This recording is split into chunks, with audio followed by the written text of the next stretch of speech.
Hey folks, Kevin here. Well, it's March 11th, 2021, and recently I've gotten some more questions about how long does it take for the sweet potato slips to develop in the sweet potatoes when you're growing them like we're growing. Now, in the past, I've created actually a playlist, if you look on the channel, a playlist of growing sweet potatoes. This got to be one of our videos, Growing Sweet Potatoes a New Way in Perlite, got lots of attention. And we've had very good success in a very cold temperate climate being able to start our sweet potatoes indoors without the hassle of putting the sweet potatoes in a jar with the toothpicks and the water getting slimy because of microbes growing within the water and having to change the water regularly and all. And so if you want to refer to those the playlist, please, and I'll try to remember to put a link, I guess, up there in the upper right hand corner to the sweet potato playlist. But what I wanted to do was talk a little bit about some of the factors that are going to affect how quickly the sweet potato slips will start to develop. And it really is multifactorial. So first off, let me lay the groundwork. We're in Oswego, New York, which is a very cold temperate climate, lots of overcast, very cold winters. And growing sweet potatoes outside in the soil just won't work. Our greenhouse isn't set up for it yet. I have successfully started the sweet potato slips in our work area, which is a cooler temperature, but today I'm going to talk about growing them inside of our house. So some of the factors that really affect how quickly or if you get sweet potato slips to develop from, or the sprouts coming up from the sweet potatoes. Number one is, were herbicides used? And how were they treated and handled after they were processed? So if you grow them from a grocery, if you're selecting your sweet potatoes from an organic section in your grocery store, that enhances your chances of having success with growing sweet potato slips. If you just get them from, a standard grocery store without them being labeled as organic, you still may have success. There have been people who have done some videos showing the ones that they grew some that were not labeled organic and some that were labeled organic, and the sweet potato slips grew more quickly. I don't have any more evidence or anything to report regarding that particular topic.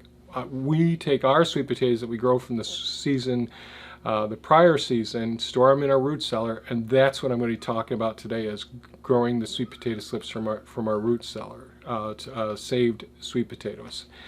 The other factors are the temperature, the humidity, whether they're grown in a water source and the type of water that's there, as well as whether it's grown into a soilless mixture or soil.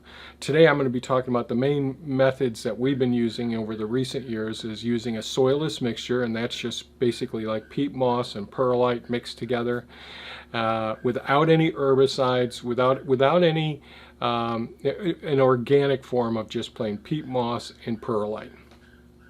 And we put them in flats. There's three different components to our flats. There's one of the flats, the one that the sweet potatoes go directly in, has perforations in it, so water can drain out. So if the soil gets too wet, I can drain it out, because we want to inhibit some of the growth of the surface microorganisms on the surface of the soil. And in the video footage I'll show you, I'll try to demonstrate that. Then that perforated tray fits into a non-perforated tray, so that when we water the sweet potatoes or water our seedlings, whatever it may be, the water doesn't go through, the soil doesn't get dried out, and it doesn't go all over the place. And then there's a support tray that goes below that. So I use the 3-tray method with all our seed starting and with the sweet potatoes. Almost 1 month ago, I think it was around the 15th of February, I grabbed some of the sweet potatoes from down in our root cellar, and I selected the ones that weren't the ones that that my wife Thea would like to be cooking with, because she wants to make it quick and easy.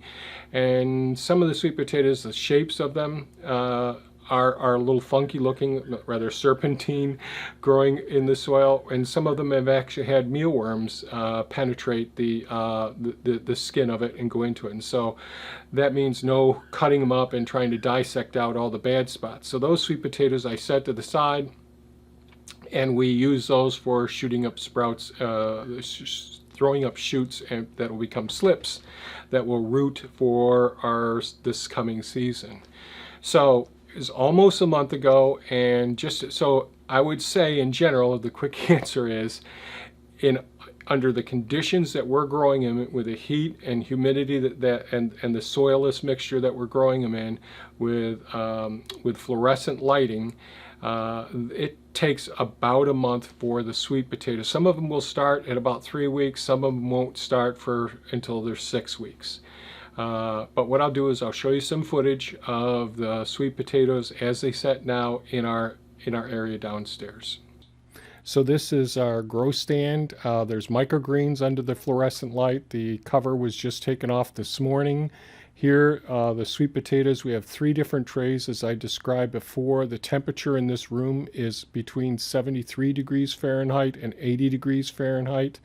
The surface of the soilless mixture is a little bit too wet here. You can see that darker colored, but I like to keep the sweet potatoes just about covered. You can see some of the slips or the shoots starting to shoot up now.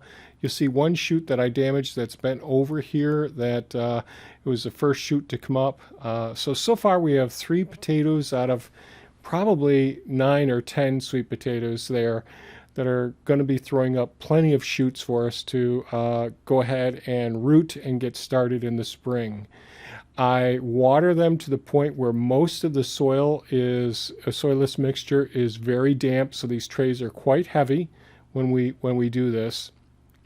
And but I don't want it going all the way to the surface of the soil, because that's where some of the opportunistic microorganisms can be here. And as I've described in previous videos, I palpate these every few days to find out if there's any bacterial infections in the sweet potatoes. So thus far, I haven't seen any. The light stand, you'll see the fluorescent fixtures. It's on a timer. That's that black tube in the back, and this all works pretty darn well. You could use 2-tube shop lights. You could use anything. So if you found this video of value, please give us a thumbs up, share it with your friends, and by all means, folks, take care and have a super fantastic day. Bye-bye now.